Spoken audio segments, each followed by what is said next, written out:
So நம்ம அந்த கிளவுடை பத்தி பார்க்கும்போது நம்ம ஒரு 3 விஷயத்தை டிஸ்கஸ் பண்ணிருக்கோம். கரெக்டா? IAS, BAS, SAS. கரெக்டா? ஸோ இதோட கம்ப்ளீட் டீடைல் எல்லாருக்கும் தெரியுமா? எல்லா கிளவுட் ப்ரொவைடர்ஸ்க்குமே அவன் கொடுக்குற சர்வீஸை ஐஏஎஸ், பிஏஎஸ், எஸ்ஏஎஸ் தான் ப்ரொவைட் பண்றாங்க. ஓகே, ஸோ இதுக்கான டிஃபரன்ஸ் யாராச்சும் சொல்லுங்க பார்க்கலாம். ஏதாவது ஒரு சர்வீஸ் எக்ஸாம்பிளா எடுத்து இது நாள் வரைக்கும் சர்வீஸ் பார்த்துருப்போம் இல்லையா? EC2, S3, IM பார்த்துருப்போம் இல்ல? ஸோ இந்த சர்வீசஸ்ல எதெல்லாம் ஐஏஎஸ் கீழே வரும்னு நினைக்கிறீங்க? எதெல்லாம் பிஏஎஸ் கீழே, எதெல்லாம் எஸ்ஏஎஸ் கீழே வரும்? இவ்வளவு நம்ம பார்த்த சர்வீசஸ்ல சொல்றேன். Any idea? EC2 ஐஏஎஸ்ல வருமா? சூப்பர். நெக்ஸ்ட் S3 ஐஏஎஸ்ல வருமா? ஓகே, S3 ஐஏஎஸ்ல வரும். அப்படியே கூகுள் பண்ணுங்க பார்க்கலாம். இப்ப நீங்க நம்ம பார்த்த சர்வீசஸ் எல்லாமே இந்த 3 பிளாட்ஃபார்ம்குள்ள தான் வரப்போகுது. ஃபர்ஸ்ட் EC2 செக் பண்ணுங்க. நான் சர்வீஸ் சொல்லிட்டே வரேன், நீங்க செக் பண்ணிட்டே வாங்க. மொபைல் எடுத்துக்கோங்க, ஃபாஸ்டா கூகுள் பண்ணுங்க பார்க்கலாம்.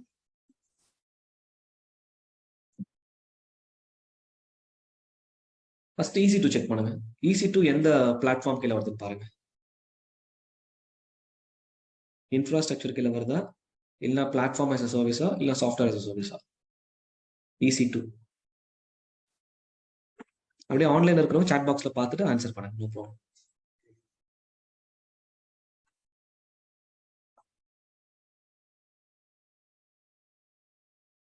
EC2 எதுல வருது?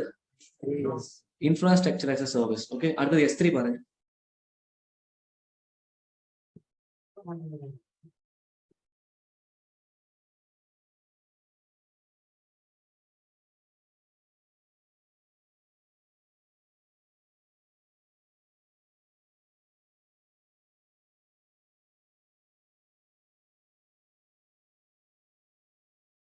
S3 இதுல வருது, platform as a service.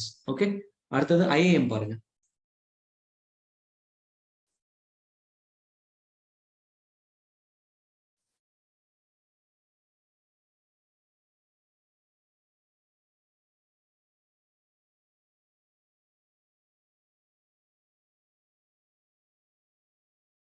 Load பேலன்ஸும் check பண்ணுங்க. ELB கடைசி எலாஸ்டிக் லோட் பேலன்சர் பார்த்தோம்ல, ஸோ அந்த சர்வீஸ் எதுக்கு வருதுன்னு பாருங்க. ரவுட் 53 செக் பண்ணுங்க.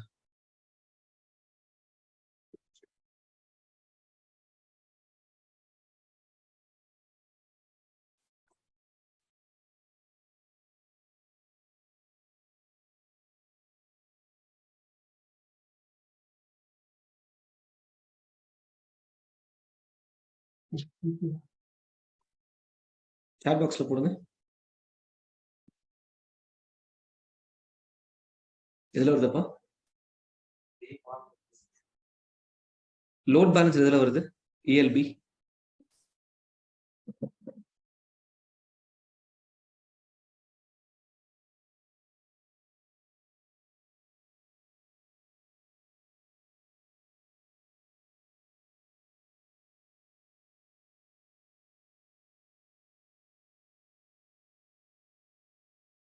ஆன்லைன் செக் பண்றீங்களா இல்லையா? நவீன் மட்டும் தான் ஒரு ஆன்சர் பண்ணிருக்காரு, மத்தவங்களாம் பண்ணவே இல்லையே. ஜெபா, சூர்யா, விஜய், விக்னேஷ். ஓகே, ஐஏஎஸ் வந்து சாஃப்ட்வேர் as a சர்வீஸ் வருது. Super. Elastic load balance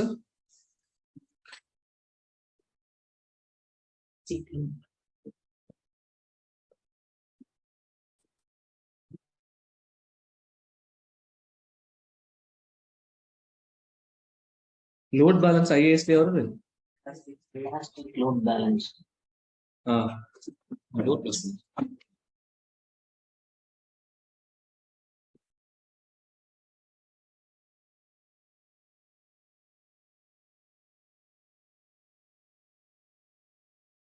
time up பாத்துறீங்களா?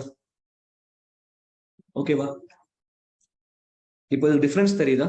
இப்போ நம்ம ஒர்க் பண்ற சர்வீஸ் எல்லாமே இந்த ஐஏஎஸ், பிஏஎஸ், எஸ்ஏஎஸ் கீழே தான் வரும். ஓகே, ஸோ நீங்க சொல்லுங்க, பிளாட்ஃபார்ம் as a சர்வீஸ்னா இதுல என்னெல்லாம் உங்களுக்கு புரியுது? இப்போ AWSல ஒரு சர்வீஸ் எடுக்கிறீங்க ஃபார் எக்ஸாம்பிள். இப்போ நான் வந்து எலாஸ்டிக் பீன் ஸ்டாக்னு ஒரு சர்வீஸ் சொல்லி தரப்போம். அது வந்து ஒரு பிளாட்ஃபார்ம் as a சர்வீஸ் கீழே வரப்போகுதுன்னு வச்சுக்கோங்களேன். அப்படி வரப்போது உங்களோட கணிப்பு எப்படி இருக்கும்? அந்த சர்வீஸோட பேசிக் ஃபங்க்ஷன் எப்படி இருக்கும்னு நினைக்கிறீங்க? Platform as a service, AWS. On ப்ரமிசஸ்ல இருக்குமா? ம்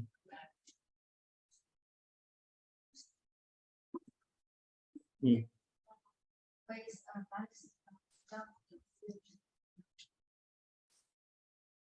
இன்னும் கிளாரிட்டியா? ஆன்லைன் ஏதாச்சும் சொல்லுங்க பார்க்கலாம். விக்னேஷ் இருக்கீங்களா? Sir yes sir. விக்னேஷ், பாஸ்க்கு ஒரு எக்ஸாம்பிள் சொல்லுங்க விக்னேஷ். இப்போ நம்ம யூஸ் பண்ற சர்வீஸ்ல வந்து பாஸ் சர்வீஸ்ல யூஸ் பண்ணியிருக்கோம். ஆமா. அது ஒரு எக்ஸாம்பிள் சொல்லுங்க பார்க்கலாம். Platform as a service, application data.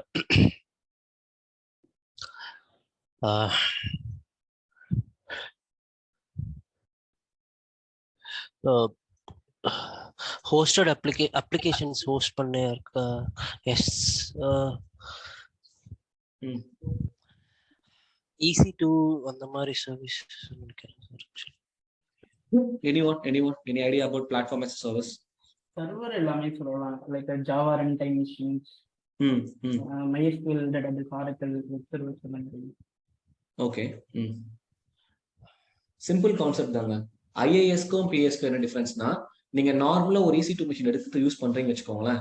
அந்த மிஷினுக்கு மேல என்ன ஆப்ரேட்டிங் சிஸ்டம் வரணும், அதுக்கு மேல என்ன run time install. Run time என்னது? பைத்தான், ஜாவா, ஒரு இன்ஜினிக்ஸ், ஒரு டாம் கேட், இதெல்லாம் ரன் டைம் இன்ஜின்ஸ். ஸோ இதெல்லாம் நம்ம இன்ஸ்டால் பண்ணிட்டு அதுக்கு மேல நம்ம கோட டிப்ளாய்மெண்ட் பண்றோமா? ஓகே. இப்போ பாருங்க, நம்ம பிளாட்ஃபார்ம் as a சர்வீஸ் இல்லாம ஐஏஎஸ்ஸா ஒர்க் பண்ணும்போது இங்க இருந்து எல்லாமே நான் தான் மேனேஜ் பண்ணணும். விச் மீன்ஸ் நான் ஒரு அமேசான் லைனக்ஸ் வெர்ஷன் வந்து 1 எடுத்து ஒரு அப்ளிகேஷன் ரன் பண்ணிட்டு இருக்கேன்னு வச்சுக்கோங்க. அமேசான் லைனக்ஸ் 1 வச்சு ரன் பண்ணிட்டு இருக்கேன்.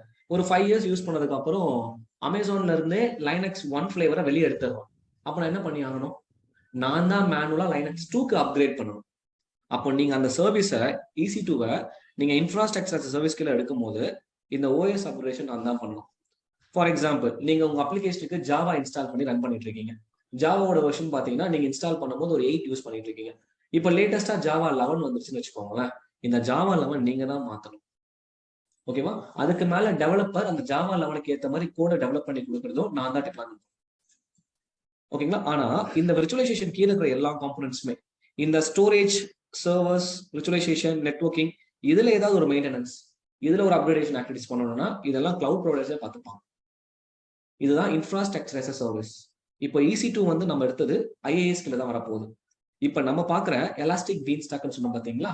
ஸோ அது பார்த்தீங்கன்னா பிளாட்ஃபார்ம் as a சர்வீஸ் கீழே வரப்போகுது. விச் மீன்ஸ் நெட்வொர்க்கிங்ல இருந்து ரன் டைம் வரைக்கும் நம்ம சூஸ் பண்ணிக்கலாம். ஆனா அது மெயின்டைன் பண்ண போறது எல்லாம் யாருன்னா கிளவுட் ப்ரொவைடர்ஸ் தான். ஆனா அதுக்கு மேல டிப்ளாய் பண்ற என்னோட கோடு இருக்குல்ல, என் டெவலப்பர் டெவலப் பண்ணி ஒரு கோடு தருவான்னு சொல்லுங்க பாத்தீங்களா? அந்த கோடை கொண்டு வந்து நான் டிப்ளாய் பண்ண போறேன் இந்த பர்டிகுலர் சர்வீஸ்க்கு மேல. அந்த கோட் லெவல்ல நடக்கிற எல்லா ஆக்டிவிட்டிஸுமே நான் தான் மெயின்டைன் பண்ணுவோம். ஃபார் எக்ஸாம்பிள், நான் ஒரு அப்ளிகேஷனை வெர்ஷன் 1 டிப்ளாய் பண்றேன். என் டெவலப்பர் வெர்ஷன் 2 மாத்திட்டான்னு வச்சுக்கோங்களேன், நான் தான் மேனுவலா போய் வெர்ஷன் 2க்கு ரீப்ளேஸ் பண்ணுவேன். ஆனா இங்க கீழே இருக்கிற எல்லா ஆப்ரேஷன்ஸுமே வெர்ஷன்ஸ் அப்கிரேட் பண்ணும்போது அவனே பேக் எண்ட்ல அப்டேட் பண்ணிக்கிட்டே இருக்கும். பட் ஸ்டில் அப்டேட் பண்ணதுக்கு முன்னாடி நமக்கும் ஒரு நோட்டிபிகேஷன் கொடுப்பாங்க. பிகாஸ் நம்ம மேல ரன் பண்ற அப்ளிகேஷனுக்கு ஏத்த மாதிரி தான் கீழே ரன் டைம் மிடில் வர செலக்ட் பண்ணணும். நீங்க பாத்திருக்கீங்கல்ல, ஒரு 5 years 7 years பேக்லாம் விண்டோஸ் 7 லேப்டாப்குள்ள நீங்க என்ன பண்ணுவீங்கன்னா ஒரு ஜாவா இன்ஸ்டால் பண்ணி ஒரு சாஃப்ட்வேரை ரன் பண்ணிட்டு இருப்பீங்க, ஒரு கேமிங் அப்ளிகேஷன் விளையாடிட்டு இருப்பீங்க. உங்களோட ஜாவா ரன் டைம் நீங்க லேட்டஸ்ட் வெர்ஷனுக்கு மாத்துறீங்கன்னா அந்த கேமிங் சாஃப்ட்வேர் சப்போர்ட் பண்ணாம போகும். ஏன்னா அந்த கேமிங் சாஃப்ட்வேர் டெவலப் பண்ணும்போது இந்த ஜாவா வெர்ஷனுக்கு தான் சப்போர்ட் ஆக மாதிரி டெவலப் பண்ணுவாங்க. அப்ப என்னோட ரன் டைமும் கரெக்டா இருக்கணும், டெவலப்பர் டெவலப் பண்ண கோடோட வெர்ஷனும் மேட்ச் ஆகும். ஸோ அப்போ ரெண்டுமே அந்த எப்படி சொல்றது, ஈக்குவலா இருக்கிற மாதிரி தான் கான்ஃபிகரேஷன் செட் பண்ணுவாங்க. புரியுதா? ஸோ அப்போ இந்த பிளாட்ஃபார்ம் as a சர்வீஸ் கீழே நான் உங்களுக்கு சில காம்போனன்ட்ஸ் நான் செலக்ட் பண்ணும்போது அது எல்லாமே எனக்கு கிளவுட் ப்ரொவைடர் மேனேஜ் பண்ணிப்பான். இந்த பர்டிகுலர் சர்வீஸ் டெவலப்பர் ஃப்ரெண்ட்லி சர்வீஸ்ன்னு சொல்லுவோம். ஏன்னா EC2 கிரியேட் பண்ணும்போது நான் என்ன சொல்றேன், நெட்வொர்க்கிங் வேணும்னு சொல்றேன், ஸ்டோரேஜ் வேணும்னு சொல்றேன். ஓகேங்களா? ஃபாலோட் பை என்ன OS வேணும்னு சொல்றேன். இது எல்லாமே நான் சொல்ல எனக்கு அவன் கொடுக்குறான். அதுவே பிளாட்ஃபார்ம் as a சர்வீஸ்ல கொடுக்க ஆரம்பிச்சீங்கன்னா, ஸோ ஆன்லைன் யார் மைக்கோ அன்மியூட்ல இருக்குன்னு நினைக்கிறேன். ஓகே ஃபைன், விஜய் தான். Okay, I will mute. So இப்போ நீங்க பிளாட்ஃபார்ம் as a சர்வீஸ்ல வரும்போது ஒரு டெவலப்பர் பாயிண்ட் ஆஃப் வியூல இருந்து பார்க்கும்போது எனக்கு இவ்வளவு இந்த நெட்வொர்க்கிங் கான்செப்ட் தெரிஞ்சாதான் இந்த சர்வீஸை கிரியேட் பண்ணணும், இந்த ஸ்டோரேஜ் கான்செப்ட் தெரிஞ்சாதான் ஸ்டோரேஜை கிரியேட் பண்ணணும். அந்த நாலேஜ் எல்லாம் அந்த டெவலப்பருக்கு தேவை கிடையாது. அவன் டைரக்டா வருவான், நெக்ஸ்ட் கொடுத்துட்டு அவன் கோட் அப்லோட் பண்ணிட்டான்னா பேக் எண்ட்ல அவனுக்காக ஒரு EC2 மிஷின் கிரியேட் ஆயிடும், ஒரு ஸ்டோரேஜ் கிரியேட் ஆயிடும். ஓகேங்களா. பேக் எண்ட்ல செக்யூரிட்டி கிரியேட் ஆயிடும். அப்போ ஒரு அப்ளிகேஷன் ஹோஸ்ட் பண்றதுக்கான பேக் எண்ட் இன்ஃப்ராஸ்ட்ரக்சர் எல்லாமே ஆட்டோமேட்டிக்கா பை டிஃபால்ட் பேராமீட்டர்ஸ்ல கிரியேட்டட். அப்படி கிரியேட் ஆகும்போது ஆஸ் அ டெவலப்பருக்கு இந்த இன்ஃப்ராஸ்ட்ரக்சர் நாலேஜ் தேவை கிடையாதுன்னு சொல்லி. இப்போ நம்ம எல்லாம் எதை பார்த்து ஒர்க் பண்ணிட்டு இருக்கோம்னா யாராவது இன்ஃப்ராஸ்ட்ரக்சர் அட்மின்ஸ், நம்மள இன்ஃப்ராவை தான் செட் பண்ணிட்டு இருக்கோம். ஆனா ஒரு டெவலப்பர் வந்து இன்ஃப்ரால இருக்கிற யாருமே இல்லாதப்போ ஒரு சர்வீஸை ஹேண்டில் பண்ணணும், அவன் கோடை கொண்டு வந்து ரன் பண்ணணும் அப்படின்னா அவனுக்கு இன்ஃப்ராஸ்ட்ரக்சர் நாலேஜ் இல்லை அப்படின்னா அவனுக்கு ஏத்த ஒரு சர்வீஸ் தான் platform as a service. Concept புரியுதா? இப்போ நம்ம என்ன பண்ணிட்டு இருக்கோம்னா லோட் பேலன்சர் நமக்கு தெரியும், ஐஏஎம் தெரியும், S3 தெரியும், ரவுட் 53 தெரியும், கரெக்டா? ஆனா டெவலப்பருக்கு இதெல்லாம் தெரிய வேண்டிய அவசியம் கிடையாது. பட் ஸ்டில் அவன் AWSல ஒரு சர்வீஸை எடுத்து இந்த எல்லாத்தையுமே அவன் டிஃபால்ட்டா கிரியேட் பண்ணி அவன் கோடை மட்டும் அப்லோட் பண்ணிட்டான்னா அவனுக்கு ஒரு URL கிடைச்சிடும்.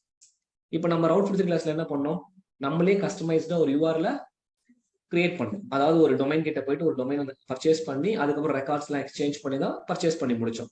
ஆனா இந்த பர்டிகுலர் சர்வீஸ்ல அதெல்லாம் எதுவுமே கிடையாது. எல்லாமே டிஃபால்ட்டா இருக்கும். தேவைப்பட்டா டிஃபால்ட்டாவே போகலாம், இல்லைன்னா என்ன பண்ணலாம், விஷயம் தெரிஞ்சதுன்னா எடிட் பண்ணி நம்ம ஏத்துக்கு மாதிரி கஸ்டமைஸ் பண்ணிக்கலாம்.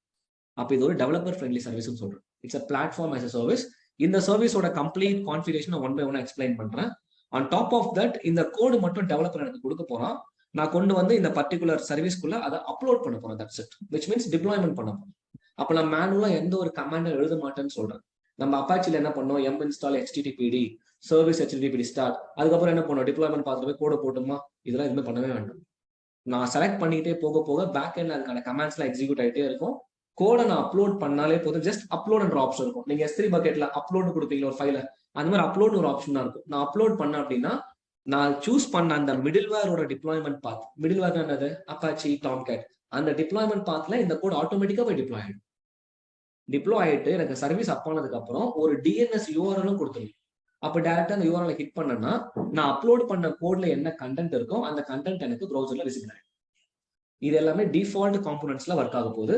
தேவைப்பட்டா கஸ்டமைஸ் பண்ணிக்கலாம். பட் நான் நேவிகேட் பண்ணும்போது காட்டுறேன் பாருங்க, உங்களுக்கு எல்லாமே தெரிஞ்சிருக்கும். பிகாஸ் அதெல்லாம் போன கிளாஸ்லயே பார்த்துருப்போம். லோட் பேலன்ஸர் தேவைப்பட்டா ஆட் பண்ணிக்கலாம், S3 தேவைப்பட்டா ஆட் பண்ணிக்கலாம், SNS தேவைப்பட்டா ஆட் பண்ணிக்கலாம், தேவையில்லையா ஸ்கிப் பண்ணிட்டு போயிட்டே இருக்கலாம். இதுதான் platform as a service. Software as a service நம்ம அடுத்த ஒரு டாபிக் பார்க்கும்போது நான் எக்ஸ்பிளைன் பண்றேன். ஸோ இன்னைக்கு நம்ம பார்க்குற அந்த எலாஸ்டிக் பீன்ஸ்டாக் அந்த service which comes under platform as a service. It's completely a developer friendly service. Okay, we are not going to manage any infrastructure, we are just going to upload the piece of code on top of the PaaS. That's it. Okay, so இப்போ நம்ம AWS dashboardல பாத்தீங்க அப்படின்னா, so you have a elastic beanstalk. நீங்க இங்கே search பண்ணி எடுத்துக்கோங்க.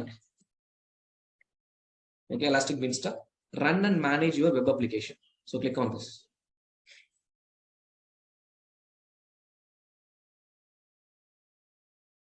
So இங்க பாத்தீங்களா, so Amazon Elastic Beanstalk is an end-to-end web application management. இங்க பாருங்க, Amazon Elastic Beanstalk is easy to use a service for deploying and scaling the web application services developed with Java, .NET, PHP, Node.js, Python, Ruby, Go and other Docker containers. இதெல்லாம் support பண்ணதுன்னு வச்சுக்கோங்களேன். இப்போ நம்ம நார்மலா ஒரு EC2 machine எடுக்கிறோம்னு வச்சுக்கோங்க. அந்த EC2 மிஷின்ல ஒரு ஜாவா அப்ளிகேஷன் நான் ரன் பண்ணணும்னு வச்சுக்கோங்க. நான் EC2 மிஷின் எடுக்கணும், அந்த மிஷினுக்கு மேல ஜாவாவை இன்ஸ்டால் பண்ணணும், அதுக்கப்புறம் தான் என்ன பண்ணணும், ஜாவா அப்ளிகேஷனை நான் டிப்ளாய்மெண்ட். அதுக்கு முன்னாடி அந்த ஜாவா ஆப்பை கம்பைல் தான் பண்ணணும். கரெக்ட். ஒரு கோடுன்றது நம்ம ஆப் ஹோஸ்டிங் கிளாஸ்ல ஜிப்பா டவுன்லோட் பண்ணோமா, அந்த ஜிப்பை எக்ஸ்ட்ராக்ட் பண்ண உள்ள எவ்வளவு ஃபைல்ஸ் இருந்துச்சு, ஒரு பண்டில்டா இருந்தது தெரியுமா. அப்ப ரியல் டைம்ல டெவலப்பர் எழுதுற கோட் எல்லாமே லைன் பை லைன் எழுதிக்கிட்டே வருவாங்க. அதை டிப்ளாய் பண்ணும்போது நம்ம ஒரு பேக் பண்ணணும். அதுதான் பில்டு டூல்னு சொல்லுவாங்க. நம்ம டெவாப்ஸ்ல படிப்போம். ஒரு உதிரியா இருக்கிற ஒரு ஃபைல்ஸை, ஒரு கோடை நான் ஒரு மூட்டை முடிச்ச மாதிரி பேக் பண்ணணும். அது சில ஃபார்மேட்ஸ் இருக்கு, அதை பத்தி நான் பேசுறேன். இப்போ ஜிப் பண்றது ஒரு ஃபார்மேட்டா, எக்ஸ்ட்ராக்ட் பண்ண உள்ள நிறைய ஃபைல்ஸ் இருக்குல்ல. சேம் லைக் தட் ஒரு ஜாவா அப்ளிகேஷன், ஒரு Node.js அப்ளிகேஷன், ஒரு பைத்தான் அப்ளிகேஷன் எல்லாமே தனித்தனி ஃபைல்ஸ்ல வச்சிருப்பாங்க. அப்போ மொத்த ஃபைலையும் நான் பேக் பண்றது தான் பில்டுன்னு சொல்லுவோம். ஓகே, அந்த பில்டிங் கான்ஃபிகரேஷன்ஸ் எல்லாமே நம்ம டெவாப்ஸ் படிக்கும் போது மேவன் என்ற டூல் வழியா இன்னும் கிளியரா படிப்போம். ஸோ இப்போ இந்த மாதிரி ரன் டைம்ஸ் எல்லாமே அவன் ப்ரொவைட் பண்ண போறான். நான் ஆட்டோமேட்டிக்கா என்ன பண்ண போறேன், அதுல போய் என்னோட அப்ளிகேஷனை டிப்ளாய் பண்ண போறேன். ஆல்ரெடி டெவலப் பண்ண ஒரு அப்ளிகேஷனை டிப்ளாய் பண்றதுக்கு தேவையான ஒரு சர்வீஸை நான் இங்க எடுத்துக்கிறேன். அதுதான் எலாஸ்டிக் பீன்ஸ்டாக். இங்க பாருங்க, கிரியேட் அப்ளிகேஷன் நான் கொடுக்குறேன். ஓகே, ஸோ வெப் சர்வர் என்வரான்மெண்டா, ஒர்க் என்வரான்மெண்டா, let's go with web server environment. இப்போ அப்ளிகேஷனுக்கு ஒரு name, let's give greens app அப்படின்னு நான் கொடுத்துக்கிறேன். இங்க பாருங்க, நான் அப்ளிகேஷன் நேம் கிரீன்ஸ் ஆப் கொடுத்துட்டேன்னா இந்த கான்ஃபிகரேஷன்ஸ் நல்லா லிசன் பண்ணிக்கிட்டே வாங்க. ஏன்னா இங்க இருக்கிற எல்லாமே நீங்க ஆல்ரெடி கடந்து வந்த ஒரு டேர்ம்ஸா தான் இருக்கும். அதனால டேஷ் கூட நல்லா லிசன் பண்ணிட்டே வாங்க. இங்க டொமைன் ஒன்று இருக்கு பாத்தீங்களா? டொமைன் என்னதுமா? ரவுட் 53. கரெக்டா? இப்ப ரவுட் 53 வச்சு நான் என்ன பண்ணலாம்? டொமைனை கிரியேட் பண்ணி எலாஸ்டிக் பீன்ஸ்டாக் கூட இன்டகிரேட் பண்ணலாம். ஆனா இவன சொல்றான் பாருங்க, leave blank for auto generated value. அப்ப நான் அப்படியே விட்டுட்டேன் அப்படின்னா ரேண்டமா என்ன பண்ணணும்னா ஒரு டொமைன் நேம் கிரியேட் பண்ணி எண்ட் யூஆர்எல் இந்த மாதிரி இருக்கும், u-central-elasticbeansstack.com. இப்ப இல்ல நான் தான் செக் பண்ணணும்னா நான் என்ன பண்ணலாம், இந்த மாதிரி கிரீன்ஸ் ஆப் அப்படின்னு கொடுத்து போட்டுக்கலாம். இங்க பாருங்க, இப்படின்னு கொடுத்துட்டு என்ன பண்ணணும், அவைலபிலிட்டி இருக்கான்னு பார்க்கணும். ஏன்னா அது ஒரு டிஎன்எஸ் இல்ல, யூனிக்கா என்ன பண்ணணும், குளோபலா அது யூனிக்கா இருக்கணும். நான் செக் அவைலபிலிட்டி கொடுத்தேன்னா அது இருந்ததுன்னா என்ன பண்ணுவோம், அவைலபிள். இன்கேஸ் நான் இப்படி கொடுக்கல அப்படின்னா அதுவே ஆட்டோமேட்டிக்கா ரேண்டமா ஒரு டிஎன்எஸ் ஜென்ரேட் பண்ணும். இப்பத்தி நான் கொடுக்காம வரேன், அது எப்படி ரேண்டமா ஜென்ரேட் பண்ணுதுன்னு பாருங்க. வேணும்னா நீங்க என்ன பண்ணுங்க, கஸ்டமைஸ் பண்ணி கிரியேட் பண்ணிக்கலாம். ஸோ அடுத்தது டிஸ்கிரிப்ஷன் ஏதாவது கொடுக்கணும்னு நினைச்சா கொடுத்துக்கலாம், ஏதாவது நீங்க சொல்லணும்னா சொல்லிக்கலாம். அடுத்தது பாருங்க, என்ன பிளாட்ஃபார்மை நீங்க சூஸ் பண்ண போறீங்க.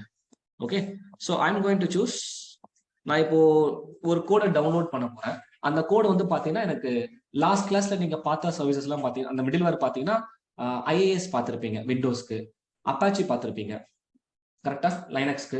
இப்போ டாம் கேட் நம்ம எடுக்கலாம். ஏன்னா இந்த ஜாவா, பிஹெச்பி, நோட் ஜேஎஸ், பைத்தான்லாம் நான் எடுக்கணும் அப்படின்னா அதுக்கு தேவையான கோடு நான் டெவலப்பர் கிட்ட இருந்து வாங்கணும்.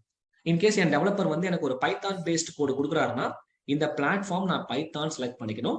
டெவலப்பர் கிட்ட பிளாட்ஃபார்ம் வெர்ஷன் உங்களுக்கு என்ன வேணும் அப்படின்னு கேட்டுட்டு அதுக்கேற்ற மாதிரி நான் என்ன பண்ணணும், பைத்தானோட வெர்ஷனை சேஞ்ச் பண்ணிக்கணும். இன்கேஸ் இப்போ நான் யூஸ் பண்ண போறது வந்து டாம் கேட். நான் டாம் கேட்டுக்கான ஒரு கோடு தான் நான் வச்சிருக்கேன். அதாவது டாம் கேட் என்வரான்மெண்ட்டுக்கு மேல ரன் பண்ற ஒரு கோடு நான் வச்சிருக்கேன், அந்த கோடு தான் டிப்ளாய் பண்ணும். அதனால டாம் கேட் ப்ரிஃபர் பண்றேன். நீங்க ரியல் டைம்ல ஒர்க் பண்ணும் போது உங்க டெவலப்பர் ஜாவால ஒர்க் பண்ணாருன்னா இந்த பிளாட்ஃபார்ம் நீங்க ஜாவா செலக்ட் பண்ணி கொடுங்க, பிஹெச்பினா பிஹெச்பி, நோட் ஜேஎஸ்னா நோட் ஜேஎஸ். ஆனா செலக்ட் பண்ணும் போது என்ன வெர்ஷன் வேணும்ன்றதை கேட்டு செலக்ட் பண்ணுங்க. ஏன்னா அவங்க டெவலப் பண்ற கூட அந்த பர்டிகுலர் வெர்ஷன் தான் சப்போர்ட் பண்ற மாதிரிலாம் டெவலப் பண்ணும். நம்ம வெர்ஷன் லேட்டஸ்டா வச்சுன்னு வச்சுக்கோங்களேன், அவன் அவுடேட்டட் வெர்ஷனை யூஸ் பண்ணி கூட டெவலப் பண்ணானா ஒர்க் ஆகாது. இல்ல நம்ம லோவர் வெர்ஷன் செலக்ட் பண்ணிட்டு அவன் அப்டேட்டட் கண்டென்ட் டெவலப் பண்ணானா சப்போர்ட் ஆகாது. ஸோ தட் மேக் ஷூர் நம்ம என்ன பண்ணணும், அந்த பிளாட்ஃபார்ம் செலக்ட் பண்ணும்போது என்ன வெர்ஷன் உங்களுக்கு வேணும் கேட்டு தான் செலக்ட் பண்ணணும். ஸோ இப்போ நான் ப்ரிஃபர் பண்ற பிளாட்ஃபார்ம் வந்து டாம் கேட். ஸோ டாம் கேட்டோட வெர்ஷன் பார்த்தீங்கன்னா லேட்டஸ்ட் வெர்ஷன் எடுத்துக்கிறேன். அப்படியே ஸ்க்ரோல் பண்ணுங்க, அப்ளிகேஷன் கோடு, அப்லோட் கோடு வருது பாத்தீங்களா. இப்போ நம்ம கிட்ட கோடு இருந்தது அப்படின்னா நம்ம என்ன பண்ணுவோம், ஆப் ஹோஸ்டிங் கிளாஸ்ல ஒரு வெப்சைட் டெம்ப்ளேட்ஸை ஜிப் ஃபைலா டவுன்லோட் பண்ணோம், கரெக்டா. இப்போ நான் டாம் கேட் மேல ஒரு கோடை நான் அப்லோட் பண்ணணும்னு நினைச்சேன்னா இன்டர்நெட்ல போயிட்டு நீங்க ஒரு சாம்பிள் வார் ஃபைல் கிடைக்கும். சாம்பிள் வார் ஃபைல், வார்ன்றது ஒரு ஃபார்மேட். ஓகே, இதை பத்தி நான் ஃபர்ஸ்ட் உங்களுக்கு பேசிடுறேன். ஸோ வார்ன்றது ஒரு ஃபார்மேட், வார் ஜார் EAR. நீங்க எப்படி .zip ஃபார்மேட்ல ஒரு ஃபைல்ஸை நீங்க டவுன்லோட் பண்ணீங்க உங்களோட ஆப் ஹோஸ்டிங் கிளாஸ்ல, அதுக்குள்ள நிறைய ஃபைல்ஸ் இருந்தது, ஞாபகம் இருக்கா? என்ன ஃபைல்ஸ்லாம் இருந்தது அதுக்குள்ள? HTML இருந்தது, CSS, JavaScript, images, licence, அப்புறம் ரீட்மி ஃபைல் ஒன்று இருந்தது. இதெல்லாம் கம்பைண்டா தான் அதுக்குள்ள இருந்தது, கரெக்டா. ஸோ இது உங்களோட ஜிப் ஃபார்மேட்ல நம்ம ஆப் ஹோஸ்டிங் கிளாஸ்ல டவுன்லோட் பண்ண கண்டென்ட். இப்போ ரியல் டைம்ல நம்ம ஒர்க் பண்ணும் போது ஒரு வெப் அப்ளிகேஷனுக்காக ஒர்க் பண்ணணும். ஓகே, அதாவது வெப் ஆர்கைவ்னு சொல்லுவாங்க. இன்னொன்னு ஒரு ஜாவா பேஸ்ட் அப்ளிகேஷன்ஸ்க்காக ஒர்க் பண்ணா அது ஜார் ஃபார்மேட்ல டெவலப் பண்ணி கொடுப்பாங்க. இது வந்து ஒரு web plus Java. For example நான் என்ன சொல்ல வரேன்னா, வார்ன்றது பாத்தீங்கன்னா ஒரு web archive, it's similar to your static content. ஓகேவா, வார்ன்றது வெப் ஆர்கைவ், ஒரு static files which is similar to your HTML, CSS, JavaScript அந்த மாதிரி ஃபைல் தான். இதை கம்ப்ளீட்டா அவன் பேக் பண்ணணும்னு நினைச்சானா வார் ஃபார்மேட்ல பேக் பண்ணுவாங்க. வெப் ஆர்கைவ் ஃபைல்ஸ் என்னது, கைண்ட் ஆஃப் ஜிப் தான். ஓகே, ஸோ இப்போ வந்து ஒரு ஜாவா பேஸ்ட் அப்ளிகேஷன் டெவலப் பண்றாங்கன்னு வச்சுக்கோங்களேன், அப்போ ஒரு ஜார் ஃபார்மேட்ல மாத்தும் which contains dynamic content. இதுவே அது ER ஃபார்மேட்னா என்டர்பிரைசஸ் அப்ளிகேஷன். என்டர்பிரைஸ் அப்ளிகேஷன் என்ன தெரியுமா இருக்கும், ஸ்டாட்டிக் கண்டென்ட்டா இருக்கும், டைனமிக் கண்டென்ட்டா இருக்கும். அப்போ என்டர்பிரைஸ் அப்ளிகேஷன் தான் நம்ம மார்க்கெட்ல என்ன சொல்லலாம், banking application, social media application, Facebook, Instagram, இதெல்லாம் என்டர்பிரைசஸ் அப்ளிகேஷன்ஸ் தான். அப்போ ஃப்ரண்ட் எண்ட் இருக்கும், பேக் எண்ட் இருக்கும், டேட்டாபேஸ் இருக்கும். இந்த மூணுமே அவன் பேக் பண்ணணும்னு நினைச்சானா they are going to pack with the help of EAR format. Okay, அப்போ இந்த ரெண்டுத்துலயுமே உங்களுக்கு டைனமிக் பிளஸ் டேட்டாபேஸோட இன்ஃபர்மேஷனோட சேர்த்து பேக் பண்றது தான் இந்த ஜார் அண்ட் ஏஆர். இப்போ நம்ம யூஸ் பண்ண போற format war format, only the static website. Because நம்ம இன்னும் டேட்டா பேஸ் கிளாஸஸ் எல்லாம் பார்க்கல. ஏன்னா டேட்டா பேஸ் கிளாஸஸ் எல்லாம் பார்க்கும்போது தான் பேக் எண்ட்ல உங்களுக்கு டைனமிக்கா ஒர்க் பண்ற கோடுலாம் இருக்கும். டைனமிக்னா என்னங்க, லாகின் பேஜ் வந்து static, Facebook page user name password உள்ள போனதுக்கு அப்புறம் டைம் லைன் சேஞ்ச் ஆகும் தெரியுமா, அதான் டைனமிக் கண்டென்ட். யூசருக்கு ஏற்ற மாதிரி கண்டென்ட் மாறி மாறி கொடுக்கும்ல, அப்ப அந்த இன்ஃபர்மேஷன் எங்க இருந்து ஃபெச் பண்ணிட்டு வரும், டேட்டா பேஸ். அப்போ அந்த மாதிரி ஒரு கோடை நம்ம பில்ட் பண்ணி பேக் பண்ணணும் அப்படின்னா அந்த ஃபார்மேட் தான் ஜார் ஏஆர் எல்லாம் சொல்லுவோம். இப்ப நான் யூஸ் பண்ண ஒரு ஃபார்மேட் வந்து வார் ஃபார்மேட். ஏன்னா நான் ப்ரிஃபர் பண்ண பிளாட்ஃபார்ம் வந்து டாம்கேட் இல்லையா, ஸோ அதனால ஒரு சாம்பிளான ஒரு வார் ஃபைல் வந்து டாம்கேட்டுக்காக நான் டவுன்லோட் பண்ண போறேன். அது டாம்கேட்டோட அஃபிஷியல் வெப்சைட்ல வேணா பண்ணியிருக்கான், ஒரு ஃபைலை வச்சிருக்கீங்க பாருங்க. The example app has been packed as a war file can be downloaded here. Note, make sure your browser does not change file extension. Extension change பண்ணக்கூடாது. ஓகே, ஸோ இப்போ டவுன்லோட் பண்றதுக்கு click on here, sample.war file. இது நீங்க open பண்ணி பார்த்தீங்கன்னா உங்களுக்கு ஒன்றும் புரியாது, ஏன்னா அது வார் ஃபார்மேட்ல கன்வெர்ட் ஆயிருக்கும். இதை கொண்டு வந்து அப்படியே நான் என்ன பண்ணலாம், என்னோட அப்லோட் கோடு கொடுத்து, இதுதான் என்னோட கோடு, டெவலப்பர் டெவலப் பண்ணி இந்த கோடு ஒரு ஃபார்மேட்ல கொடுப்பான் ரியல் டைம்ல. அப்படி இல்லைன்னா ஒரு டூலை வச்சு நம்மளே என்ன பண்ணுவோம், டெவாப்ஸ்ல மேவன் ஒரு டூல் இருக்கு. நீங்க ஜாவா பேஸ்ட் அப்ளிகேஷன்ல ஒர்க் பண்ற ஒரு ஆளா இருந்தோம் அப்படின்னா மேவன் என்ற டூலை வச்சு நம்ம பேக் பண்ணுவோம். ரொம்ப ஈஸியா புரிஞ்சுக்கோங்க, கன்ஃபியூஸ் ஆகாதீங்க. டெவலப்பர் டெவலப் பண்ற கோடை நான் பேக் பண்றதுக்காக சில டூல்ஸை யூஸ் பண்ணுவேன், அவ்வளவுதான். ஓகேவா, அந்த டூல் தான் மேவன் ஃபார் ஜாவா அப்ளிகேஷன். பைத்தானுக்கு வந்து PY பில்டர்னு ஒன்று இருக்கு, .NET அப்ளிகேஷனுக்கு MS பில்டர்னு ஒன்று இருக்கு. இந்த மாதிரி சில பில்டு டூல்ஸ் இருக்கு பேக் பண்றதுக்கு. இதெல்லாம் டெவாப்ஸ்ல படிக்கும்போது ஈஸியா புரியும். இப்போ நான் இன்டர்நெட்ல இருந்து ஆல்ரெடி பேக் பண்ணி வச்சிருக்க ஒரு கோடை டவுன்லோட் பண்ணிருக்கேன், தட்ஸ் இட். இதை எப்படி பேக் பண்றதுன்றது எல்லாமே டெவாப்ஸ்ல பார்க்கணும். இப்போதைக்கு இந்த மாதிரி ஆல்ரெடி ஒரு பேக் பண்ண அப்ளிகேஷனை நம்ம ஜஸ்ட் என்ன பண்ண போறோம், எடுத்து போய் டிப்ளாய் பண்ணி செக் பண்ண போறோம்.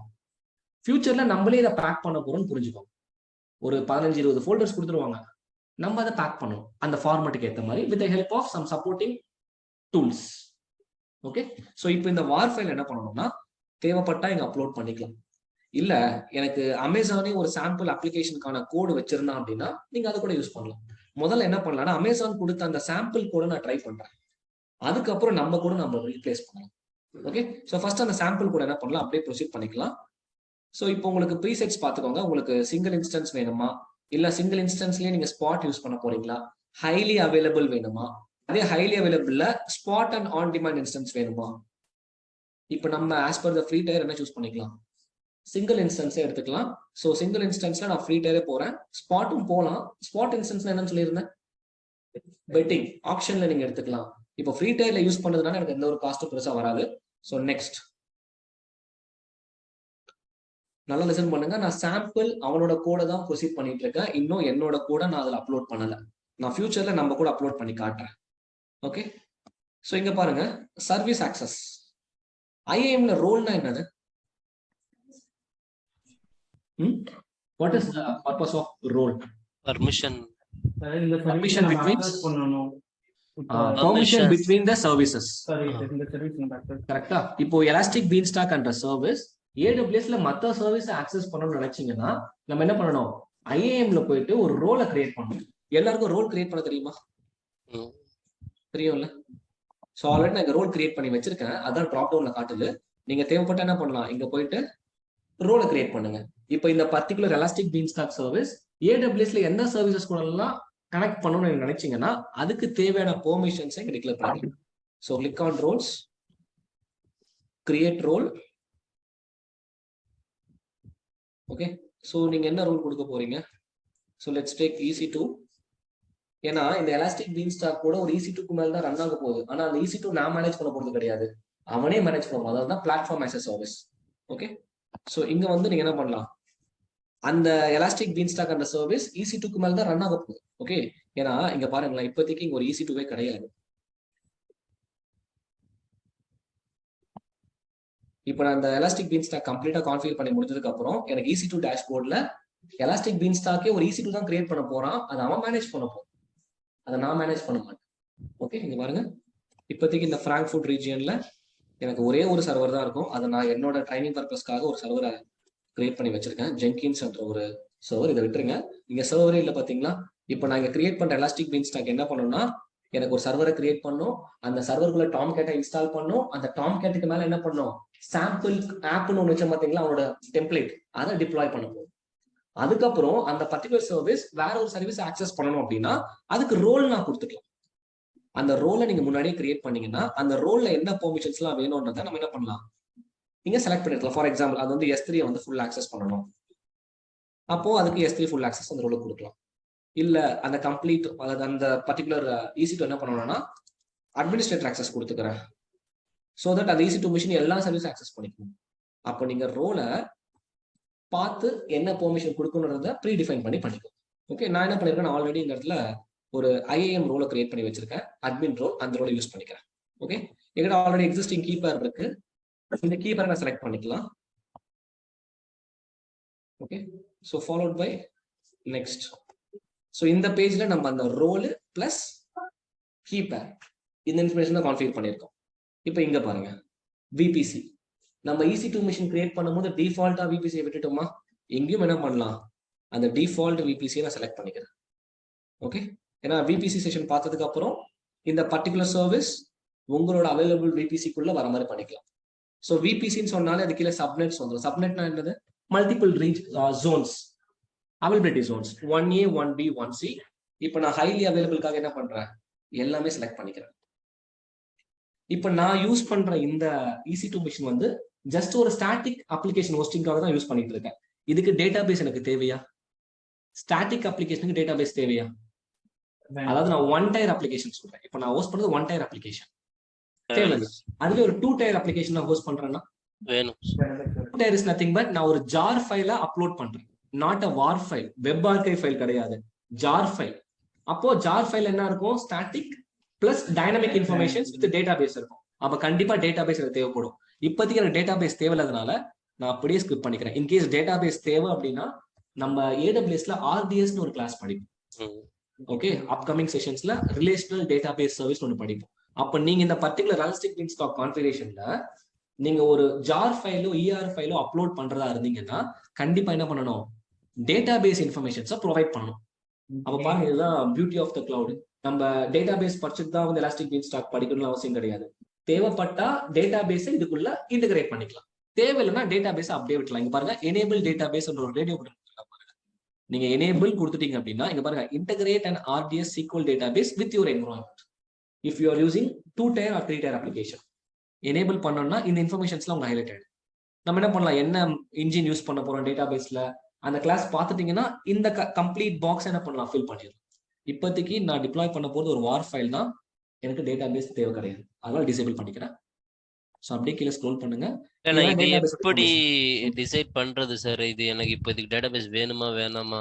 நான் தான் இப்போ டிப்ளாய் பண்ண போறது வந்து ஒரு வார் பேக்கேஜ்னு சொன்னேன் இல்லையா, web archive, just web application, static application.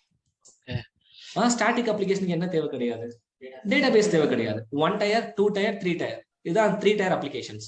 1 tier வெறும் ஸ்டாட்டிக் கண்டென்ட், அதாவது HTML CSS JavaScript கொண்ட ஒரு பேஜஸ். அதே 2 tier application web server plus database server, இல்லனா web server or app server plus database server. அதே 3 tier அப்ளிகேஷன்னா வெப் சர்வர் டேட்டாபேஸ்.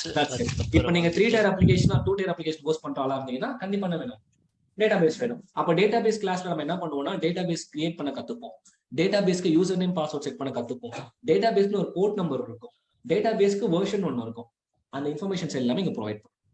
அப்போ டேட்டாபேஸோட engine என்னது, ஒரு வெர்ஷன் இருக்கும், என்ன இன்ஸ்டன்ஸ் டைப் எடுத்திருக்கீங்க, எவ்வளவு ஸ்டோரேஜ் டேட்டாபேஸ்க்காக கொடுத்துருக்கீங்க, அந்த டேட்டாபேஸை கனெக்ட் பண்றதுக்கான யூசர் நேம் பாஸ்வேர்டு என்ன, அது எல்லாமே இங்க கொடுக்கும். அந்த டேட்டாபேஸ் என்ன அவைலபிலிட்டி ஜோன்ல வச்சிருக்கீங்க, அது மல்டிபிள் ஜோன்ல ஹைலி அவைலபிள் வச்சிருக்கீங்க, ஃபுல்லா செலக்ட் பண்ணுங்க. இந்த பர்டிகுலர் பேஜ் ஃபுல்லாவே டேட்டாபேஸ்க்கான பேஜ். இதை நான் சூஸ் பண்ணதுக்கான reason I am going to deploy a var package, that's it. இது புரியுதா? இப்போ இந்த பேஜ்க்கான இன்ஃபர்மேஷன் சோ ஃபார் 3 பேஜ் கடந்து வந்திருக்கு. சோ ஃபர்ஸ்ட் பேஜ்ல என்ன சொல்லிருக்கோம், ஃபர்ஸ்ட் பேஜ் என்ன என்விரான்மென்ட் செலக்ட் பண்ணோம், என்ன பிளாட்ஃபார்ம் செலக்ட் பண்ணோம், and followed by sample application கூட நான் செலக்ட் பண்ணி வச்சுக்கிட்டேன், நம்ம கூட அப்லோட் பண்ணவே இல்லை. செகண்ட் பேஜ்ல ஃபுல்லா என்ன செலக்ட் பண்ணோம், என்னோட IAM role for permission to other services கீப்பரை செலக்ட் பண்ணிக்கிட்டேன். தேர்ட் பேஜ்ல என்னோட நெட்வொர்க்கிங் காம்போனன்ட் செலக்ட் பண்ணிட்டு ஃபாலோட் பை டேட்டாபேஸ் வேணும்னா எனேபிள் பண்ணிக்கலாம், வேணாம்னா ஸ்கிப் பண்ணிட்டு நெக்ஸ்ட் பேஜுக்கு போயிடலாம். ஓகே, சோ அடுத்த பேஜ் பாருங்க என்ன வருதுன்னு. Instance traffic. என்ன வால்யூம்ஸ் இது? எலாஸ்டிக் பீன் ஸ்டாக் வால்யூம் இருக்கு இல்லையா? ஸோ அந்த வால்யூம் உங்களுக்கு தேவைப்பட்டதுன்னா நம்ம கஸ்டமைஸ் பண்ணிக்கலாம். இப்போ பை டிஃபால்ட்டா கண்டெய்னர்னு கொடுத்துருக்கான். நான் உங்களுக்கு போன கிளாஸ்ல கண்டெய்னர்ன்ற ஒரு வார்த்தை பேசியிருப்பேன், ஞாபகம் இருக்கா? விர்ச்சுவல் மிஷின்ஸ் அண்ட் கண்டெய்னர்ஸ், கரெக்டா? இப்போ நான் யூஸ் பண்றது விர்ச்சுவல் மிஷின்ஸ் தான். இப்போ பை டிஃபால்ட்டா இவன் என்ன பண்றான்னா, நான் கண்டெய்னர் டிஃபால்ட்டா எடுத்திருக்கிறேன். இப்போ நான் என்ன பண்றேன், இதை மாத்திக்கலாம். இதுல என்னோட வால்யூம் சைஸை இன்க்ரீஸ் பண்ணிக்கலாம். இன்கேஸ் இது ஒரு கண்டெய்னராகவே ரன் ஆகட்டும் அப்படின்னு நினைச்சீங்கன்னா you can prefer this one. But நான் யூஸ் பண்ணும்போது எலாஸ்டிக் பீன் ஸ்டாக்ல ஈஸி டு மிஷின்ன்றதுனால I am going with general purpose SSD. எனக்கு ஸ்டோரேஜ் வந்து பாத்தீங்கன்னா let me take 10 GB. Okay, so அடுத்து கீழே வாங்க. உங்களோட ஐஓப்ஸ் வேணும்னா என்ன பண்ணலாம், இன்க்ரீஸ் பண்ணிக்கலாம். த்ரூபுட் வேணா இன்க்ரீஸ் பண்ணிக்கலாம். அண்ட் இன்ஸ்டன்ஸோட ஐஎம்டிஎஸோட என்ஃபோர்ஸ்மெண்ட் பண்ணணும்னு நினைச்சீங்கன்னா அதுவும் எனேபிள் பண்ணிக்கலாம். Followed by security group. உங்களோட செக்யூரிட்டி குரூப் இங்க ஆல்ரெடி நான் ஒன்று வச்சிருக்கேன், ஞாபகம் இருக்கா? இந்த பர்டிகுலர் ரீஜன்ல ஓப்பன் டு ஒன் வச்சிருக்கேன். இதை செலக்ட் பண்ணிக்கலாம். இப்போ லாஸ்ட் கிளாஸ்ல தான் என்ன பண்ணோம், நம்ம ஆட்டோ ஸ்கேலிங் பத்தி பார்த்தோம், கரெக்டா? ஸோ இப்போ உங்களுக்கு எப்பெல்லாம் டிராஃபிக் அதிகமாக வருதோ அப்பெல்லாம் நீங்க ஆட்டோ ஸ்கேலிங் பண்ணணும்னு நினைச்சீங்கன்னா எனேபிள் பண்ணிக்கலாம். பட் இப்போ நான் யூஸ் பண்ண போறது ஒரே ஒரு சர்வர். டெமோ பர்பஸ்ல ஆட்டோ ஸ்கேலிங்லாம் தேவைப்படாது. ரியல் டைம்ல கூட பாத்தீங்கன்னா நான் டிஃப்ரெண்ட் என்விரான்மெண்ட் சொன்னேன், கரெக்டா? Development, QA, UAT, staging and production. ப்ரொடக்ஷன்ல தான் என்ன பண்ணுவாங்கன்னா ஆட்டோ ஸ்கேலிங்லாம் எனேபிள் பண்ணி வச்சிருப்பாங்க. ஆட்டோ ஸ்கேலிங் எப்போ ஒர்க் ஆகும், எப்பெல்லாம் உங்க டார்கெட்டோட CPU யூட்டிலைசேஷன் அதிகமாகுதோ அப்ப மட்டும்தான் உங்களுக்கு வெர்டிகலா என்ன பண்ணும், வெர்டிகலா ஹரிசாண்டலா ஸ்கேல் அப் ஆகும். ஸோ இப்போ அந்த ஆட்டோ ஸ்கேலிங் நீங்க எலாஸ்டிக் பீன் ஸ்டாக்ல இன்டெகிரேட் பண்ணணும்னு நினைச்சீங்கன்னா பண்ணிக்கலாம். அதுக்கு minimum and maximum number of counts நீங்க கொடுத்துக்கோங்கன்னு சொல்றான். அது நீங்க பண்ணும்போது அந்த வர ஆட்டோ ஸ்கேலிங் வழியா வர இன்ஸ்டன்ஸ் ஆன் டிமாண்டா வேணுமா ஸ்பாட்டா வேணுமா, இது கூட அங்க பார்த்தோம், ஞாபகம் இருக்கா? ஆட்டோ ஸ்கேலிங் கிரியேட் பண்ணும்போது பர்டிகுலர் இன்ஸ்டன்ஸ் ஆன் டிமாண்ட்ல வரணுமா ஸ்பாட்ல வரணுமா? எக்ஸாக்ட்லி. இப்ப தேவைப்பட்டா இங்கே என்ன பண்ணலாம், ஸ்பாட்டா நம்ம கொடுத்துக்கலாம். ஸோ ரிமைனிங் எல்லாம் உங்களோட டிஃபால்ட் வேல்யூஸ். அது என்ன மிஷின் எடுத்துட்டு வரணும், என்ன ஆர்கிடெக்சர்ல வரணும், என்ன டைப் ஆஃப் இன்ஸ்டன்ஸ் அது கொண்டு வரணும். ஃபார் எக்ஸாம்பிள் எனக்கு T2 ஸ்மால், T2 மைக்ரோலாம் வேண்டாம். நமக்கு நம்மளோட தேவை என்ன, T2 micro as per the free tier. ஆனா ரியல் டைம்ல ஃப்ரீ டயர் நம்ம யூஸ் பண்ண மாட்டோம். ஏன்னா T2 மைக்ரோ வச்சுட்டு நம்ம என்ன பண்ண முடியாது. இது T3ல இருக்கு. T2 மைக்ரோ எங்க இருக்கு, இங்க இருக்கா, மேல இருக்கு. ஓகே, நம்ம ரியல் டைம்ல வெறும் இந்த T2 மைக்ரோ வச்சுக்கிட்டு சின்னதா ஒரு அப்ளிகேஷன் கூட டெஸ்ட் பண்ண முடியல. ஸோ அதனால ஒரு சர்வரை சூஸ் பண்ணும் போது அந்த சர்வரோட பேசிக் ரெக்குவயர்மெண்ட் எவ்வளவு இருக்கணும்ன்றத டெவலப்பர் கிட்டையும் கிளைண்ட் கிட்டையும் நம்ம ஒரு கால் வச்சு கேட்டுட்டு தான் அந்த சர்வரோட இன்ஸ்டன்ஸ் டைப்பே செலக்ட் பண்ணணும். ஏன்னா டெவலப்பர் டெவலப் பண்ற அந்த ப்ராடக்டோட பேசிக் ப்ரீரெக்வசைட்ஸ் தெரிஞ்சுக்கிட்டு தான் இன்ஸ்டன்ஸ் டைப்பை ப்ரிஃபர் பண்ணணும். இல்லைன்னா பெர்ஃபார்மன்ஸ் இஷ்யூ வர ஆரம்பிச்சிடும். ஏன்னா டெவலப்பர் என்ன சொல்லுவாருன்னா, எனக்கு ஒரு 4 GB ஆஃப் ரேம் இருந்தால் அப்ளிகேஷன் ரன் ஆகும், ஒரு 100 GB ஸ்டோரேஜ் இருந்தாலே போதும் இந்த அப்ளிகேஷன் ரன் ஆகும்னு சொல்லிடுவாங்க. அப்போ இந்த 4 GB-க்கும் 100 GB-க்கும் பிளஸ் 2 விர்ச்சுவல் கோருக்கும் எவ்வளவு நம்பர் ஆஃப் டிராஃபிக் வந்தா தாங்குன்ற கணக்கு நமக்கு தெரியணும்.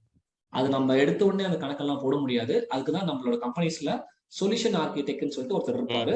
ஒரு 10+ years of experience, 15 years of எக்ஸ்பீரியன்ஸ்லாம் உங்களுக்கு இருக்கும். ஏன்னா இன்ஃப்ராஸ்ட்ரக்சர் ஓரியன்டா உங்களுக்கு இந்த சர்வரோட கெப்பாசிட்டி இவ்வளவுதான் அப்படின்னு சொல்லிடுவாங்க. ஓகே, அது பை டிஃபால்ட்டா நமக்கு அந்த நாலேஜ் வராது. ஓகே, கன்கரண்ட் யூசர்ஸ் டிராஃபிக் இவ்வளவு டிராஃபிக் வந்தா இந்த சர்வருக்கு இவ்வளவு பீக் வரதுக்கான வாய்ப்புகள் இருக்கு. இவ்வளவு டிராஃபிக் வராமலே இந்த சர்வர் இவ்வளவு பீக் ஆகுதுன்னா அப்ப பேக் எண்ட்ல அதர் ப்ராசஸ் எல்லாம் ஓடிட்டு இருக்கு, அது அவங்க கால்குலேட் பண்ணி சொல்லுவாங்க. அப்போ இந்த பர்டிகுலர் இன்ஸ்டன்ஸ் டைப்பை நம்ம செலக்ட் பண்றதுக்கு முன்னாடி ஒரு டீம் கிட்ட, ஹையர் அஃபிஷியல்ஸ் கிட்ட ஒரு வார்த்தை கேட்டுட்டு தான் என்ன பண்ணோம், இன்ஃப்ராஸ்ட்ரக்சர் ப்ரொவிஷனிங் வேலையை ஆரம்பிக்கணும். இல்லைன்னா நீங்க மொத்தமா ஒர்க் பண்ணி முடிச்சிருவீங்க, டிராஃபிக் அதிகமாகும் போது உங்களோட பெர்ஃபார்மன்ஸ் இஷ்யூ வந்துச்சு அப்படின்னா கம்ப்ளைண்ட்ஸ் நம்ம கிட்ட தான் ரிஜிஸ்டர் ஆகும், கரெக்டா? ஏன்னா பேஸ்மெண்ட்ன்றது இன்ஃப்ராஸ்ட்ரக்சர் தான், அதை ஸ்ட்ராங்கா டெவலப் பண்ணும். ஸோ தேவைப்பட்டா அதுக்கான அவைலபிலிட்டி ஜோன்ஸ் அண்ட் பிளேஸ்மெண்ட்ஸ் இதெல்லாமே செலக்ட் பண்ணிக்கலாம். நான் உங்களோட கிளாஸ் எடுக்கும் போது பிளேஸ்மெண்ட் குரூப்னு ஒன்று எடுத்த ஞாபகம் இருக்கா? பிளேஸ்மெண்ட் குரூப்ல டைப்ஸ் என்னெல்லாம் இருக்கு? Cluster, partition, spread. ஓகே, இதுல எது மோஸ்ட் ரெக்கமெண்டட்? ஸ்ப்ரெட். ஸ்ப்ரெட்ன்றது என்னது? அக்ராஸ் தி அவைலபிலிட்டி ஜோன்ஸ்ல கிரியேட் பண்றது. கிளஸ்டர்ன்றது ஒரே கிளஸ்டர்ல உங்களுக்கு சர்வர்ஸ் நம்ம யூஸ் பண்றது. பார்ட்டிஷன்ன்றது ஒரே ரீஜியன்ல மல்டிபிள் சர்வர்ஸ்ல உங்களோட ராக்ஸ்ல அந்த சர்வர்ஸை வச்சிருக்கோம் in the same zone with the same zone. Okay, so இப்போ நம்ம நெக்ஸ்ட் கொடுத்துக்கிட்டு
guys 1 second screen திரும்ப ஷேர் பண்றேன்.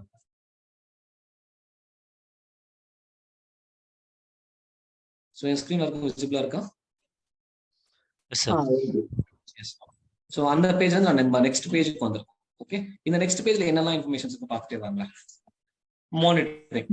ஓகே, சோ நம்ம கிளவுட் வாட்ச் என்ற கிளாஸ் எல்லாம் பார்த்துட்டீங்களா? இல்ல சார். கிளவுட் வாட்ச் பார்க்கல. ஒரு டீம் கிளவுட் வாட்ச் பார்க்காம இருந்திருப்பீங்க. Cloud watch is nothing but அந்த சர்வரை நம்ம மானிட்டர் பண்றதுக்காக யூஸ் பண்ற ஒரு சர்வீஸ் தான். அந்த சர்வரோட CPU எவ்வளவு வந்துட்டு இருக்கு, ஓகே, அந்த சர்வர்ல எவ்வளவு ரேம் யூட்டிலைஸ் ஆயிட்டு இருக்கு, எவ்வளவு நெட்வொர்க் டிராஃபிக் அந்த சர்வருக்கு வருது, இதெல்லாம் நம்ம மேனுவலா வந்து பார்க்க முடியாது. அப்ப என்ன பண்ணுவோம், கிளவுட் வாட்ச் என்ற சர்வீஸை கிரியேட் பண்ணி அந்த பர்டிகுலர் டிவைஸை மானிட்டர் பண்ண ஆரம்பிப்போம். அப்படி மானிட்டர் பண்ணும்போது எப்பெல்லாம் CPU 70% 80% ஆகுதோ எனக்கு ஒரு நோட்டிபிகேஷன் கொடு with help of SMS. Okay, அதுதான் கிளவுட் வாட்ச். இப்போ இந்த பர்டிகுலர் எலாஸ்டிக் பீன்ஸ்டாக் சர்வீஸ்க்கு நீங்க கிளவுட் வாட்ச் ஹெல்த் ரிப்போர்ட்டிங் பண்ண போறீங்களா? பண்றதா இருந்தீங்கன்னா அது பேசிக் லெவல்ல பண்ண போறீங்களா இல்ல என்ஹான்ஸ்டு பண்ண போறீங்களா? இப்போதைக்கு நான் எதுவுமே பண்ண போறது கிடையாது. ஓகே, ஏன்னா ஆஸ் அ டெவலப்பரா நம்ம இந்த சர்வீஸை கிரியேட் பண்ணும் போது அவனுக்கு இதெல்லாம் தெரியுமா? கண்டிப்பா தெரியாது. இப்ப நான் கடந்து வந்த ஒரு 3 பேஜுமே அவனுக்கு ஃபுல்லா தெரியாது. எல்லாமே ஸ்கிப் பண்ணி என்ன பண்ணுவான், கடைசியா ரிவ்யூ பட்டனை பார்த்துட்டு கிளிக் பண்ணி அப்லோட் பண்ணி விட்டுருவான். அப்ப அவனுக்கு தேவை அந்த கோட் அப்லோட் பண்றதுக்கு தேவையான பேசிக் டிஃபால்ட் திங்ஸ். இப்போ நீங்க டே 1 கிளாஸ்ல நான் EC2 சொல்லி கொடுத்தேன், கரெக்டா? EC2 சொல்லி கொடுக்கும் போது VPC என்ற ஒரு டாபிக் நம்ம படிப்போம்னு சொன்னேன். ஆனா இது வரைக்கும் VPC டாபிக்கை கொண்டு வரல. ஏன் தெரியுமா? VPC என்ற டாபிக் ஃபுல்லாவே நெட்வொர்க்கிங் காம்பனன்ட்ஸ். அப்போ டே 1 நான் உங்களுக்கு VPC என்ற கிளாஸ்க்குள்ள வெறும் நம்பர்ஸா சொல்லி கொடுத்துட்டு இருந்தா வச்சுக்கோங்களேன், உங்களுக்கு இந்த சிலபஸே டைட் ஆயிடும், போர் அடிச்சிடும். இன்னொன்னு நமக்கு இந்த சிலபஸே வராதுன்ற மாதிரி அண்டர்ஸ்டாண்ட் பண்ண ஆரம்பிச்சிருவீங்க. ஸோ அப்போ நம்பர்ஸ்ல நம்ம ஒர்க் பண்ணும் போது சின்ன சின்ன கால்குலேஷன்ஸ்லாம் வர ஆரம்பிக்கும். அப்போ டே 1 நான் VPC எடுத்தேன்னு வச்சுக்கோங்களேன், உங்களுக்கு எப்படி இருக்கும்? டே 1 நெட்வொர்க்கிங் கிளாஸ் எடுக்கிற வச்சுக்கோங்க, 2 மணி நேரம் 3 மணி நேரம் எடுக்கிறேன்னா உங்களுக்கு அதை எடுத்துக்கிறதுக்கான பக்குவம் டே 1 இருக்காது. அப்போ கொஞ்சம் கொஞ்சமா ஒர்க் பண்ணதுக்கு அப்புறம் கடைசியா ஒரு இன்பிட்வீன்ல 50% 60% முடிஞ்சதுக்கு அப்புறம் அந்த நெட்வொர்க்கிங் கிளாஸை உள்ள கொண்டு வரும்போது உங்களுக்கு புரிய ஆரம்பிச்சோம். Got it? கஷ்டம் தான் எப்படி இருக்கும், டக்குன்னு அசைன்ட் ஆயிடும், கரெக்டா? ஆனா VPC கஷ்டம்லாம் நினைக்காதீங்க, ரொம்ப ஈஸியா தான் இருக்கும். நான் ஒரு எக்ஸாம்பிளுக்காக சொல்றேன், ஏன்னா அது ஒரு பெரிய டாபிக், அதுல நிறைய இன்ஃபர்மேஷன்ஸ் கேதர் பண்ண போறோம். அதனாலதான் எல்லா இடத்துலயும் நான் அந்த VPCன்னு ஒண்ணு இருக்கு, நம்ம அடுத்தது பார்ப்போம்ன்றப்ப என்ன தருவோம் உங்களுக்கு, ஓகே அடுத்தது பார்ப்போம் போல இருக்குன்னு சொல்லிட்டு மைண்ட் செட் ஆயிடும். அதுக்கப்புறம் அதை பார்க்கும் போது ஆட்டோமேட்டிக்கா நமக்கு பழக ஆரம்பிச்சிடும். VPC சப்நெட்ஸ் என்ற வார்த்தை ரொம்ப நாளாவே கேட்டுக்கிட்டே இருக்கீங்க, ஆனா இன்னும் பயன்படுத்தல. அது டிஃபால்ட்டா தான் இது வரைக்கும் யூஸ் பண்ணிக்கிட்டு இருக்கோம். அப்போ ஒரு டெவலப்பர் நீ ஒரு EC2 மிஷின் கிரியேட் பண்ணணும்னா உங்களுக்கு VPC சப்நெட்னா தெரிஞ்சுதான் நீ கிரியேட் பண்ணணும்னா அவன் டெவலப்பரா நெட்வொர்க் இன்ஜினியர், ஓகேவா? அப்போ அதனாலதான் அமேசான் என்ன பண்றான்னா ஒரு சில காம்போனன்ட்ஸை டிஃபால்ட்டாவே விட்டுறலாம். அப்போ யார் வேணா என்ன பண்ணலாம், AWS குள்ள வந்து நீங்க உங்களோட தேவையான சர்வீஸை கிரியேட் பண்ணிக்கலாம். தேவைப்பட்டா கஸ்டமைஸ் பண்ணுங்க, இல்லைன்னா டிஃபால்ட்டாவே கொண்டு போயிடுங்க. இப்போ எலாஸ்டிக் பீன்ஸ்டாக் என்ன பண்ணலாம், நான் டிஃபால்ட்டா ஸ்கிப் பண்ணிட்டு போகலாம். நமக்கு இன்ஃப்ராஸ்ட்ரக்சர்ல சில சர்வீசஸ் தெரிஞ்சதுனால நான் கஸ்டமைஸ் பண்ணிட்டு இருக்கேன். இப்போ எனக்கு கிளவுட் வாட்ச் தெரியும், நான் கஸ்டமைஸ் பண்ணிட்டு இருக்கேன், புரியுதா? எனக்கு SNS தெரியும், அப்ப இந்த இடத்துல SNS எங்க இன்டகிரேட் பண்ண எனக்கு தெரியும். ஃபாலோட் பை எனக்கு ஒரு கீபேரை மாத்த தெரியும், சப்நெட்ஸ் தெரியும், VPC தெரியும், லோட் பேலன்ஸ் தெரியும், IAM தெரியும். இதெல்லாம் தெரிஞ்சதுனால கஸ்டமைஸ் பண்ணிட்டு இருக்கேன். தெரியலன்னா அப்படியே ஸ்கிப் பண்ணிட்டு போயிட்டே இருக்கலாம்னு சொல்றேன். ஓகே, ஸோ இப்போ இந்த இடத்துல அந்த கிளவுட் வாட்சை நான் டிஃபால்ட்டாவே விட்டுறேன். இப்போ இந்த இடத்துல அந்த அப்டேட்ஸ்லாம் உங்களுக்கு பண்ணணும்னு நினைச்சுக்கோங்களேன், நம்மளே எதாவது பண்ணலாம், ஒரு டைம் ஸ்டாம்ப் கொடுத்துடலாம். ஏன்னா பிளாட்ஃபார்ம் ஆஸ் அ சர்வீஸ்ன்றது பேக் எண்ட்ல அந்த ஆப்ரேட்டிங் சிஸ்டம் எல்லாமே அவன் தான் அப்டேட் பண்ண போறான், அவன் இஷ்டத்துக்கு அப்டேட் பண்ணக்கூடாது. இல்லை, இப்போ நீங்க மொபைல் ஃபோன் யூஸ் பண்ணிட்டு இருக்கீங்க, ஒரு முக்கியமான கால் வருது, அந்த டைம்ல ஒரு சாஃப்ட்வேர் அப்டேட் ஓடுது, மொபைல் ரீபூட் ஆகுது, கால் கட் ஆகும்ல. கரெக்டா? சோ அந்த மாதிரி என்னோட ப்ரொடக்ஷன் ஹவர்ஸ்ல எனக்கு நீ அப்டேட் பண்ணக்கூடாது. நான் ஒரு விண்டோ டைம் கொடுக்குறேன். அதாவது விண்டோ டைம் என்ன தெரியுமா? நைட் 9 மணிக்கு மேல என்னோட சர்வர்ஸ் அப்ளிகேஷன் யாரும் யூஸ் பண்ண மாட்டாங்க. யூஸ்வலா நம்ம போன்ஸ்ல எப்பங்க அப்டேட் பண்ணுவோம்? நைட் 10 மணிக்கு மேல தான் போகும். ஸோ ஆன்லைன் முடிஞ்ச அளவுக்கு மைக்ஸ் மியூட்ல வச்சுக்கோப்பா. ஸோ மூர்த்தி திரும்ப சொல்லிட்டு இருக்க மாட்டேன். So make sure that okay. So இப்போ அந்த விண்டோஸ் அப்டேட்ன்றது நம்ம செட் பண்ற ஒரு டைம். கரெக்டா?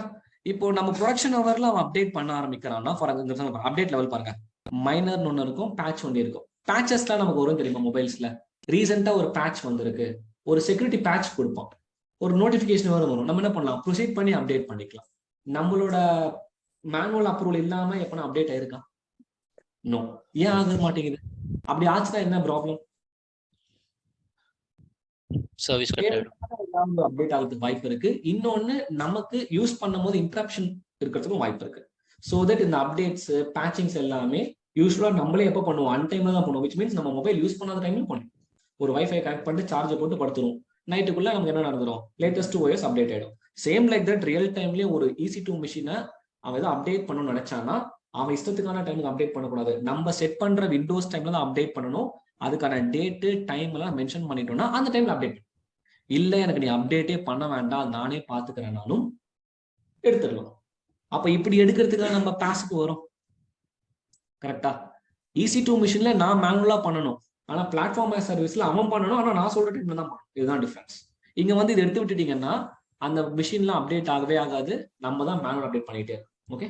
ஸோ தட் இப்போ நான் சும்மா டம்மியா கொடுக்குறேன், ஏன்னா அது கிளாஸ் முடிச்சு நான் டெலிட் பண்ண போறதுனால டிஃபால்ட் விண்டோஸ் டைமே இருக்கட்டும். இமெயில் நோட்டிஃபிகேஷன் நான் கொஞ்சம் நேரம் மட்டும் தான் பேசினேன். SMS யூஸ் பண்ணியிருந்தீங்கன்னா நீங்க என்ன பண்ணலாம்? உங்க நோட்டிஃபிகேஷனை நீங்க இன்டெகிரேட் பண்ணிக்கலாம். And followed by rolling update and deployments. இப்போ இந்த செஷன்ல நான் சொல்லும் போது என்ன பண்ணேன்னா டிப்ளாய்மெண்ட் ஸ்ட்ராட்டஜின்னு சொல்லி தரேன்னு சொன்னேன். டிப்ளாய்மெண்ட் ஸ்ட்ராட்டஜி அது நான் இந்த மிஷின் கிரியேட் பண்ணிட்டு கடைசியா சொல்றேன். இந்த பர்டிகுலர் இந்த எலாஸ்டிக் பீன்ஸ்டாக் வந்து உங்களுக்கு rolling update plus blue green deployment அப்படின்ற 2 டிப்ளாய்மெண்ட் ஸ்ட்ராட்டஜியை சப்போர்ட் பண்ணும். Rolling update, blue green deployment. நான் சில ஸ்ட்ராட்டஜி சொல்றேன், நோட் பண்ணிக்கோங்க. நான் இந்த செஷன் முடியும் போது கடைசியா நான் உங்களுக்கு அப்படியே ஒரு வாக் த்ரூ கொடுப்பேன். So what are the different types of deployment strategies are available அப்படின்னு கேட்டாங்க அப்படின்னா, rolling update, blue green deployment, rolling update, blue green deployment, recreate, canary deployment, rolling update, blue green, recreate, canary deployment. So இந்த 4 types of deployment strategies தான் நம்ம பார்க்க போறோம். இது நான் அந்த செட்டப் முடிஞ்சதுக்கு அப்புறம் தியரிட்டிக்கலா எக்ஸ்பிளைன் பண்றேன். இந்த எலாஸ்டிக் பீன்ஸ்டாக் பாத்தீங்கன்னா உங்களுக்கு அந்த rolling update and blue green deployment strategy இப்போ சப்போர்ட் பண்ண ஆரம்பிச்சிருச்சு. ஓகே.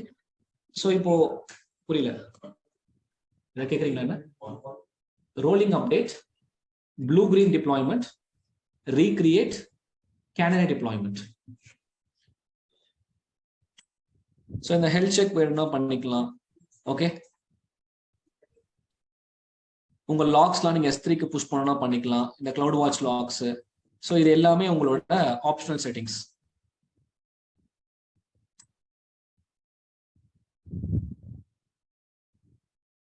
இப்போ இதுதான் ரிவ்யூ பேஜ். ஓகே. ஸோ அப்போ நான் ஃபர்ஸ்ட்ல இருந்து ஒர்க் பண்ண எல்லா பேஜஸ்மே ஒரு முறை ரிவ்யூ பண்ணிக்கிட்டு தேவையில்லை ஏதாவது சேஞ்ச் பண்ணணும்னு நினைச்சீங்கன்னா என்ன பண்ணலாம்? எடிட் பண்ணிக்கலாம். Okay. So make sure that நீங்க எந்த ஒரு சர்வீஸ் கிரியேட் பண்ணதுக்கு முன்னாடி ஒரு முறை கம்ப்ளீட்டா ரிவ்யூ பண்ணிக்கிட்டு அதுக்கப்புறம் create. Okay. So go and create your elastic beanstalk as a service. இப்போ அப்படியே பாருங்க, இது கிரியேட் ஆயிட்டு இருக்கு இல்லையா? நான் EC2 மிஷின் டேஷ்போர்டுக்கு வரேன், இங்க ரெஃப்ரெஷ் பண்றேன். ஓகே. இங்க கொஞ்ச நேரத்துல என்ன நடக்க போகுதுன்னா இங்க ஒரு என்வரான்மெண்ட் கிரியேட் ஆக போகுது. அந்த என்வரான்மெண்ட் என்ன பண்ண போகுதுன்னா ஒரு EC2 மிஷின் கிரியேட் பண்ண போது அந்த EC2 மிஷின் உங்க EC2 மிஷின் டேஷ்போர்ட்லயே கிரியேட் பண்ண போது அதை லாகின் பண்ணி காட்டுறேன். உங்களுக்கு எப்படி இருக்குன்னு மட்டும் பாருங்க. கொஞ்சம் லிசன் பண்ணுங்க, எப்படி கிரியேட் ஆகுது பாருங்க. கொஞ்சம் டைம் எடுத்துக்கும். ஏன்னா பேக் எண்ட்ல என்ன பண்ணணும்னா ஒரு EC2 மிஷின் எடுக்க போகுது. அந்த EC2 மிஷினுக்குள்ள என்ன பண்ண போகுது? Tomcat 10 இன்ஸ்டால் பண்ண போகுது. Tomcat 10 இன்ஸ்டால் பண்ணிட்டு அவனோட சாம்பிள் கோட Tomcat-ஓட டிப்ளாய்மெண்ட் பாத்ல கொண்டு போய் போட போகுது. அதுக்கப்புறம் ஒரு DNS ஜெனரேட் பண்ண போகுது. அந்த DNS இதுக்கு மேப் பண்ண போகுது. ஓகே. அதுக்கப்புறம் இந்த மிஷினுக்கு எலாஸ்டிக் IP கொடுக்க போகுது. எலாஸ்டிக் ஐபி என்ன? Static IP. அதாவது பை டிஃபால்ட்டா EC2 மிஷினுக்கு வர IP அட்ரஸ் என்ன? IP address dynamic. ஸ்டாப் பண்ணி ஸ்டார்ட் பண்ணோம்னா ஐபி அட்ரஸ் சேஞ்ச் ஆயிடும். ஆனா இந்த பர்டிகுலர் சர்வீஸ் அப்படி பண்ண போறது கிடையாது. பை டிஃபால்ட்டாவே எலாஸ்டிக் ஐபி அட்ரஸ் நம்ம கொடுக்குறது. கொஞ்சம் அப்சர்வ் பண்ணிட்டே இருங்க. கொஞ்ச நேரத்துல இந்த கம்ப்ளீட்டா என்னெல்லாம் கிரியேட் ஆகுது பாருங்க. கிரியேட் ஆயிடுச்சு பாத்தீங்களா? கிரியேட்டட் எலாஸ்டிக் ஐபி பை டிஃபால்ட்டா தான் போயிட்டு இருக்கேன். ஆனா அது டிஃபால்ட்டாவே எனக்கு ரெக்கமெண்ட் பண்றது வந்து எலாஸ்டிக் ஐபி தான். செக்யூரிட்டி குரூப் கிரியேட் ஆகுது. ஸோ என்வரான்மெண்ட் ஸ்டார்ட் ஆகுது. இதெல்லாம் ஸ்டார்ட் ஆனதுக்கு அப்புறம் உங்களுக்கு எப்படி வருது பார்க்கலாம். மீன்வைல் EC2 டேஷ்போர்ட் செக் பண்ணி பார்க்கலாம். கிரியேட் ஆயிடுச்சா? ஸோ பாருங்க, நம்ம கொடுத்த நேம்ல கிரீன்ஸ் ஆப் green-env அந்த நேம்ல உங்களுக்கு பர்டிகுலரா என்ன ஜோன்ல கிரியேட் ஆயிருக்குன்னு பாருங்க. EU-Central-1A கிரியேட் ஆயிருக்கு. அதுக்கான பப்ளிக் ஐபி எலாஸ்டிக் ஐபி ரெண்டும் ஒண்ணு வேறு வேறையா?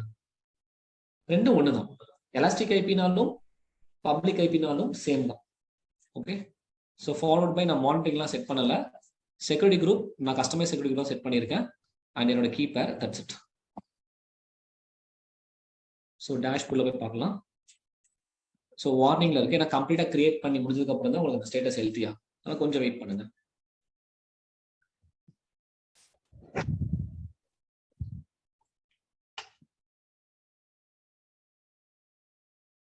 இதுக்கான அவுட்புட்டை பார்த்து நான் என்ன பண்ண போறேன் அப்படின்னா, நான் ஒரு வார் பேக்கேஜை டவுன்லோட் பண்ணேன் இல்லையா, அதை கொண்டு போயிட்டு இதை ரீப்ளேஸ் பண்ண போறேன். அதை ரீப்ளேஸ் பண்ணி பார்க்கலாம். இல்ல இந்த என்விரான்மெண்ட்லயே நான் கஸ்டமைஸ் பண்ணனாலும் கஸ்டமைஸ் பண்ணிக்கலாம். இங்க பாருங்க, ஒரு டொமைன் கிரியேட் பண்ணிட்டானா. Okay, 1 second guys.